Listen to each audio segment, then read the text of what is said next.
죽음의 순간이 다가올 때 우리는 무력감을 느끼게 됩니다. 건강하게 잘 살다가 병원에 가서 종합진단이나 정기 검진을 받게 되는데 갑자기 암 선고를 받는 순간 머리가 아찔해지면서 갑작스럽게 무력감을 느끼게 되는 것이 우리 인생인데, 이제는 어쩔 수 없지, 이런 감정을 갖게 되는 것이지만, 그러나 믿음 안에서 신앙생활을 하는 크리스찬이라고 하면 이런 무력감을 하나님에 대한 의존감으로 바꿀 수 있어야 되는 것입니다. 경건한 영성학자였던 이 헨리 나우엔은 죽음을 준비할 때 가장 좋은 태도는 어린아이처럼 되는 것이다, 이런 말을 남겼습니다. 굉장히 성경적인 레슨이라고 생각이 되는데, 우리가 신약 성경 마태복음 18장 3절을 보면 아주 귀한 말씀이 적혀져 있습니다. 너희가 돌이켜 어린아이들과 같이 되지 아니하면 결단코 천국에 들어가지 못하리라, 이런 말씀이 마태복음 18장 3절에 기록이 되어 있습니다. 천국에 들어가는 가장 좋은 자세가 무엇이냐, 이게 이제 어린아이처럼 되는 것이다, 이렇게 성경이 우리에게 교훈을 주고 있는데, 세상에 막 태어났을 때를 한번 생각해 보세요. 뭐 생각할 수는 없겠죠. 우리가 태어나자마자 기억력, 그 기억을 가질 수는 없지만 우리 주변에 세상에 막 태어났을 때 그 어린아이의 모습을 보면은 굉장히 무력한 존재죠. 그 아이를 돌보는 그 부모에게 또 주변에 있는 친척들에게 모든 것을 의존하는 존재인데요. 세상에 막 태어났을 때 그 모습이, 죽음의 경험도 마찬가지입니다. 우리가 새로운 세상을 향해서 나아갈 때 하나님께 의지하면 하나님이 우리를 안아주시고 위로해 주십니다. 성경에 보면은 예수님도 그런 태도로 죽음을 맞이한 모습을 우리가 알게 되는데, 누가복음 23장 46절입니다. 아버지여, 내 영혼을 아버지 손에 부탁하나이다. 이게 하나님께 의존하는 태도죠. 하나님께 의존하는 태도를 예수님께서도 죽음을 맞이하면서 하나님께 모든 것을 의존했다. 이것을 성경은 우리들에게 교훈을 주고 있는데, 삶이란 무엇일까? 인생이란 무엇일까? 이 삶이라고 하는 것은 우리의 욕망을 위해서 끊임없이 몸부림치는 하나의 그런 프로세스라고 할 수가 있겠습니다.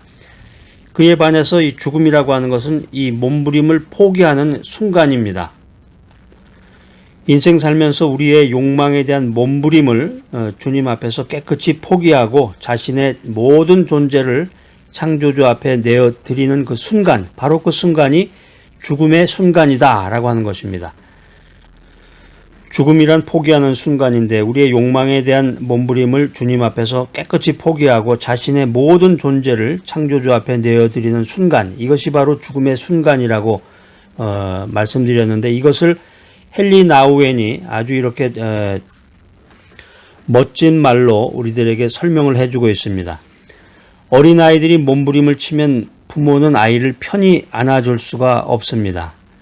어린아이가 자기의 존재를 그냥 내놓고 있을 때 아빠와 엄마 역시 자신의 모든 존재로 사랑하는 자녀를 끌어안는 것처럼, 우리가 하나님을 의존하며 내 존재를 주님 앞에 온전히 내어놓는 바로 그 순간, 하나님 아버지의 완벽한 임재와 함께 그 안에서 우리를 끌어안으시는 하나님을 경험하게 되는 것입니다. 바로 그것이 죽음입니다. 그렇기 때문에 죽음은 가장 위대한 선물입니다. 여러분 어떠세요? 헨리 나우엔의 그 말, 참 역사적으로 아주 뛰어난 영성학자의 그 명성과 같이 참 영적으로 뛰어난 그 죽음에 대한 그런 묘사와 설명을 해 주었습니다. 신약성경 디모데 후서 4장 6절로 8절에 나온 그 사도 바울의 심정, 사도 바울의 그 죽음을 맞이하는 심정도 이 헨리 나우엔이 설명했던 것과 같은 그런 생각에서 나온 말이라고 생각이 됩니다. 디모데 후서가 기록될 당시에 이 사도 바울은 감옥에서 죽음을 기다리고 있었습니다. 이 사도 바울은 이번이 마지막이라는 그런 예감을 하고 있었는데, 사도 바울은 그렇지만 아무것도 할 수가 없었죠. 자기가 감옥에서 자기의 그 죽음에 대해서 무슨 어떤 일을 할 수가 없었어요. 그래서 죽음을 기다리는 일만이 사도 바울에게 남아 있었습니다. 인간적으로 보면 억울한 감정도 많이 있었겠죠. 살인을 하거나 도둑질을 해서 감옥에 갇혀서 죽는 것이 아니라 오직 주님만을 사랑하고 주님만을 의지하고 주님의 복음을 땅끝까지 전하다가 감옥에 갇혀서 죽음을 맞이하게 됐는데, 사도 바울은 어떤 억울한 감정도 표현하지 아니하고 모든 것을 하나님께 맡기고 하나님의 처분만 기다리고 있었습니다. 그런데 이것은 인생을 포기한 사도 바울의 수동적인 태도가 아니라 오히려 사도 바울의 희망이요, 사도 바울의 신뢰요, 또 주님의 전적인 인도하심에 대한 기다림이었다. 이런 깨달음을 우리가 디모데후서 4장 6절에서 8절 말씀을 통해서 우리가 알게 됩니다. 자, 8절에 있는 사도 바울의 고백을 한번 읽어보겠습니다. 이제 후로는 디모데후서 4장 8절입니다. 이제 후로는 나를 위하여 의의 면류관이 예비되었으므로 주 곧 의로우신 재판장이 그날에 내게 주실 것이니 내게만 아니라 주의 나타나심을 사모하는 모든 자에게니라. 자, 성경 말씀 읽어보니까 사도 바울이 의로우신 재판장이라는 표현을 사용했는데, 하나님을 의로우신 재판장 이렇게 부르고 있는 거죠. 그러니까 사도 바울은 그 당시에 로마 황제에게 불의하게 체포가 되었습니다. 로마 법정도 사도 바울을 불의하게 단죄했는데, 그렇지만 그는 하나님을 가리켜서 의로우신 재판장이다 이렇게 고백을 하고 하나님 앞에 당당히 설 것을 말하고 있습니다. 하나님만은 나를 아시고 나에게 상급을 주실 것이다. 이런 선포를 하게 됩니다. 이 8절, 아주 8절이 중요한데, 이 8절에서 강조되는 중요한 단어가 있다 그러면 바로 righteousness, 의입니다. 의. 옛날에는 그 한자들을 많이 썼는데, 여러분 의라고 한번 한자로 한번 써보세요. 노트에다가. 의라고 쓰면 이제 그 위에는 이제 양이죠. 양을 쓰고 그 밑에 나아자를 쓰게 되는데, 이게 이제 한자로 의가 되겠죠. 의. 그러니까 양 자신. 예수님을 뜻하는 것입니다. 예수님. 그래서 사도 바울은 불의한 대접을 받았고 불의한 재판을 받았는데, 그런 그가 마지막 순간에 자기를 정당하게 판단해 주실 의로우신 하나님만을 바라보게 된다. 이렇게 오늘 성경은 우리들에게 말씀하고 있습니다. 그리고 그 하나님이 사도 바울에게 의의 면류관을 상으로 주시리라고 고백을 하게 됩니다. 의의 면류관 받았으리라. 선한 싸움 다 싸우고, 이게 찬송가에 나와 있는데, 선한 싸움 다 싸우고 의의 면류관 받았으리라. 저도 그 찬송 참 좋아하는데, 성경에는 죽고 나서 주님 앞에 설 때 이 받을 수 있는 이 상급에 대해서 여러 가지 표현을 하게 됩니다.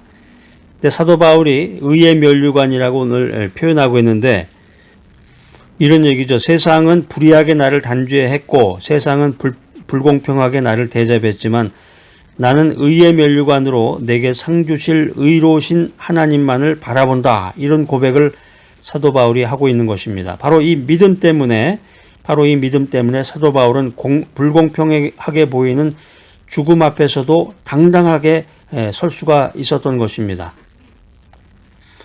이 사도 바울의 고백이 우리의 고백이 되어야 됩니다. 죽음을 앞두고 있는 그 사람들의 그 말이 다양하다고 그러잖아요. 어떤 사람은 병원에 가서 암 선고 진단을 받게 되면은 불공평하다. 왜 나는 이렇게 착하게 살았는데, 열심히 살았는데 왜 나에게 갑작스러운 죽음이 닥쳐올까 하면서 죽음을 인정 못하고 그런 사람도 있다고 그러는데, 이 사도 바울의 경우는 그런 차원하고는 엄청나게 차원이 다른 거죠. 뭐 선하게 살고 성실하게 사는 것은 물론이고 주님의 복음을 땅끝까지 전하다가 억울하게 잡혀서 로마 감옥에서 죽음을 맞이하게 됐는데, 이렇게 죽어가다니 이건 정말 불공평해 이렇게 말할 수 있는 사람이 사도 바울이었지만은 사도 바울은 그렇게 죽음을 맞이하지 않았다라고 하는 것입니다. 죽음을 앞두고 인생의 마지막 순간에 역사를 주장하시는 의로우신 하나님, 의롭게 역사를 판단하실 의의 하나님을 바라보면서 그분이 의의 면류관을 주실 것이다. 이런 확신을 하게 됩니다.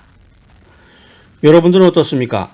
여러분들은 죽음을 맞이할 때, 아유, 죽는 데는 얘기하지 마요. 생각만 해도 아주 아찔합니다. 그러시나요? 아니면 죽음에 대해서 여러분들이 나름대로 책도 읽고 죽음을 경건하게 나름대로 준비를 하고 계시는지. 그러니까 이게 이제 인생 살아가는 그런 가치관인 것 같아요. 아유, 나는 죽는다고만 생각하면 아찔하고, 그 장례식에만 가면 아주 공포스럽고 무서워. 뭐 이렇게 생각하는 사람도 있고, 그게 이제 하나의 인생의 여정이고 과정이다. 우리가 이 세상 이제 나그네 길을 왔다가, 고향으로 돌아가는데 그 모든 과정에서, 나는 어떻게 인생을 살아가며 또 죽음을 맞이할 것인가. 이런, 생각과 또 철학을 가지고 인생을 살아가는 사람들도 있습니다. 오늘 사도 바울과 같이 의롭게 역사를 판단하실 의의 하나님을 바라보면서 하나님이 의의 멸류관을 주실 것이다 나에게 이런 확신을 갖게 되면은 죽음이라고 하는 것은 패배가 아니라 승리고 죽음이라고 하는 것은 안식이라고 생각할 수가 있는 것입니다. 그러니까 성경 말씀을 읽으면서 이것은 남의 얘기구나, 이것은 오래전 어떤 기록인가 보다 이렇게 생각할 것이 아니라 오늘 읽었던 그 디모데 후소에 있는 말씀이 디모데 후소 4장에 나오는 그 사도 바울의 고백이 나의 고백이 되고 내가 하늘의 상급을 바라볼 수가 있구나 이런 소망을 갖게 되는 것입니다. 자, 이 귀한 메시지 들으신 여러분들 이제 오늘부터라도 좀 정신 차리시고 성경 말씀 집중해서 이렇게 들으시고 뭐 매일마다 매 순간마다 들으면 좋겠지만은 여러분들도 바쁘시죠? 할 일도 없는데 부르지도 않는데 뭐 갈 곳은 많다고 그러는데 분주한 가운데서 시간을 내셔야 돼. 시간을 쪼개서 내서 뭐 오전에 한 번, 오후에 한 번 이렇게 한다든가 하여튼 시간을 내서 성경 말씀을 읽고 경건하게 살고자 경건 노트도 좀 준비하시고 그래서 기도도 그냥 막연하게 그냥 미지의 신이시여 막 이러면서 기도의 대상도 없는 사람에게 막연한 얘기를 막 중언부언할 것이 아니라 기도 노트를 하나 준비하셔야 돼. 기도 노트. 말씀 노트 한 권, 기도 노트 한 권.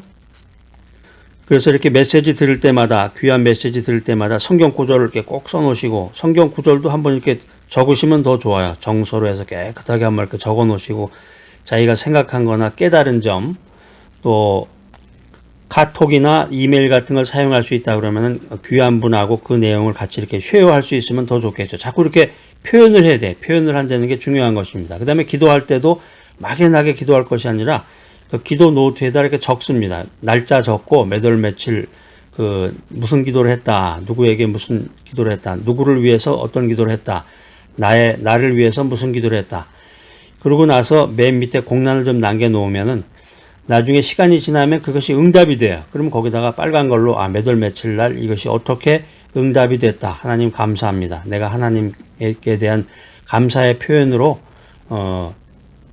내가 귀한 헌금과 헌물을 주님께 드립니다. 뭐 이런 표현을 거기다 남길 수가 있겠죠. 자, 이렇게 우리가 이제 앞으로 맞이할 죽음을 바라보면서 죽음만을 생각하라는 게 아니라 아직 이제 이 메시지 들으시는 여러분들도 아직 살아야 될 날들이 아직 많이 남아있죠. 요즘은 이제 100세 시대라고 그러는데, 지루하게 오랫동안 사는 것만을 갈구할 것이 아니라, 살아있는 동안 무엇을, 정말 어떻게 가치 있는 인생을 살 것인가, 이걸 자꾸 좀 생각을 해야 되겠습니다. 그런 의미에서 이제 오늘 이 메시지가 여러분들에게 아주 귀한 말씀인데, 죽음을 바라보면서 지금 남아있는 인생을 어떻게 살 것인가 이걸 생각해 보려는 거죠. 디모데 후소 4장 7절 말씀입니다. 여기에 해답이 나와 있습니다. 해답이라 우리가 그냥 아주 즐거워하시는 분이 있네. 정말 성경에 보면 모든 해답이 나와 있는 거죠. 어떤 인간의 말이라든가 어떤 소설책이라든가 드라마에서 그 해답을 찾지 마시고 그것은 하나의 그 지나가는 말에 불과하고 성경 말씀, 이 진리의 말씀이 정말 나를 인도해 줄 수 있습니다. 디모데 후서 4장 7절입니다. 내가 선한 싸움을 싸우고 나의 달려갈 길을 마치고 믿음을 지켰으니. 아까 제가 8절 말씀 중요하다고 그랬는데 이 7절이 없었으면 8절은 없는 거죠. 7절이 없다면 8절을 기대할 수가 없습니다. 우리가 선한 싸움을 싸우고 달려갈 길을 마치고 믿음을 지킨다면은 그 다음에 그 다음에는 의의 하나님이 의의 면류관으로 우리에게 상급을 주실 것이다. 이런 믿음을 가져야 되겠습니다. 자, 그런데 7절이 없이 그냥 8절만을 기대한다. 이거는 뭐 정말 세상 말로 강도와 같은 거죠. 너무 공짜만 바라다 보면 대머리가 까진다는 그런 말이 있듯이 의의 면류관, 8절에 나오는 의의 면류관을 상급으로 받기 위해서는 7절을 우리가 살아가면서 지켜야 된다는 거예요. 8절은 하나님께로부터 죽음 이후에 받을 수 있는 것이지만 7절은 지금 할 수 있는 거란 말이에요. 여러분들 이 디모데후서 4장 7절을 잘 킵해 놓으셨다가 어디다 이렇게 잘 적어 놓으셨다가 노트에다가 이거를 지키면서 여러분들이 살아가셔야 되겠습니다. 내가 선한 싸움을 싸우고 나의 달려갈 길을 마치고 믿음을 지켰다. 여기 지금 디모데후서 4장에 나오는 이 선한 싸움이라든가 달려갈 길이라고 하는 것은 이 경기장에서의 그 시츄에이션, 경기장에서의 그 상황을 말해주는 건데 이 경기자에게 무엇보다 중요한 것은 끝까지 싸우는 거예요. 끝까지. 이 챔피언이 되는 것도 중요하지만 이 경기에 임하는 사람으로서 그의 최고의 미덕이라고 그러면 끝까지 완주하는 것입니다. 끝까지 완주하라. 그 사도 바울이 이런 표현을 하게 되죠. 사도 바울이 이 완주의 경험을 이렇게 고백하는데 나는 믿음을 지켰다.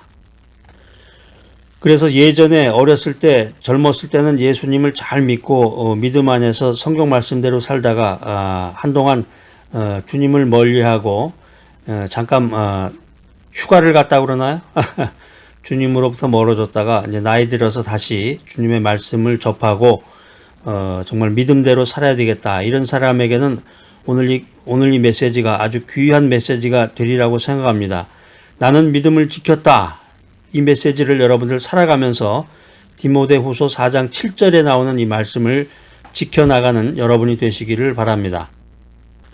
그러니까 우리가 믿음 생활하면서 이 크리스찬의 인생, 크리스찬의 기독교인의 삶이라고 하는 것은 믿음으로 시작해서 믿음으로 끝나는 것입니다. 히브리서 12장 2절에 보면은 이런 말씀이 기록이 되어 있습니다. 믿음의 주요 또 온전케 하신 이인 예수를 바라보자. 이 믿음의 주라고 하는 것은 믿음을 시작하도록 만들어 주신 분, 그분이 믿음을 완성시켜 준다라고 하는 것입니다. 그러니까 젊었을 때는 예수를 잘 믿었다가 한동안 또 주님을 떠났다가 이제 마지막이 돼서 그 믿음을 완성시킬 날이 된 것입니다. 예수 그리스도를 주님으로 믿는 그 믿음 안에서 우리는 새로운 가치와 삶의 의미를 발견하고 죽음 저 건너편에 있는 영원한 소망을 발견할 수 있는 것입니다. 아유, 죽는 거 나 싫어요. 죽는 얘기 하지 마세요. 이렇게만 얘기할 것이 아니라 좀 더 인생이라고 하는 것을 좀 더 차원이 높은 정말 가치 있는 인생으로 만들어 나가야 되겠습니다. 자, 이 말씀 아주 너무 멋지고 귀한 말씀이네요. 믿음으로 시작해서 믿음의 완성을 향해서 달려가라. 믿음으로 시작해서 믿음의 완성을 향해 달려가는 나의 인생길. 이것이 바로 여러분들이 내가 걸어야 될 바로 인생길이다. 이런 깨달음을 갖는 귀한 시간이 되시기를 바랍니다. 자, 오늘 이 귀한 메시지 정말 너무나 귀하네. 이 죽음에 대한 이야기와 죽음에 대한 의미, 죽음에 대한 준비, 또 이 세상을 내가 어떻게 살 것인가. 이게 디모데후서 4장 7절 이하에 이렇게 나와 있는데 오늘 아주 너무나 귀한 메시지를 사도 바울 선생님이 우리들에게 주고 있는데 제가 디모데후서 4장 7절 말씀 다시 한번 읽고 여러분들에게 귀한 레슨을 전달하고자 합니다. 내가 선한 싸움을 싸우고 나의 달려갈 길을 마치고 믿음을 지켰으니. 자, 여러분들도 믿음을 끝까지 완주하면서 믿음을 통해서 믿음에서 믿음으로 이르는 귀한 신앙을 간직하는 여러분들 모두가 되시기를 간절히 축복합니다.